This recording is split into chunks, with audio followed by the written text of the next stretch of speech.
I want to know why has in fact that the president took a decision to fire Nene. How did the Guptas know before in fact the position was offered to Nene that there was a position, and whether in fact Mcebisi Jonas is lying, which the president simply averted and simply said, no, if I want to ask, I must ask Mcebisi. He's the head of government. He should know. He should know from his relationship with the Guptas.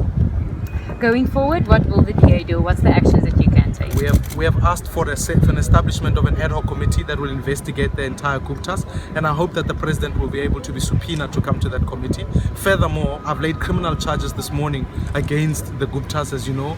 And then lastly, we want to consider what action we must take against the president, because if this is how parliament is going to become, where the president simply does not answer questions, this is a challenge that we're seeing. Without the DA and the EFF leader in there, do you believe that it's any in that answer session at the moment? Well, clearly, actually, the seat of power is no longer even at the Truly House. It's at Saxonwood. And our argument simply maintains the president now must, in fact, he failed today to take accountability for his actions. In fact, he diverted them to other people. And what's more seriously is that ultimately the president should have today taken responsibility. And what remains inside that house are in fact an ANC caucus who now wanting to listen to protect President Zuma. He's captured the whole thing. The ANC is no longer an organization that serves the people of this country. It's become an organization that exists to serve only President Zuma.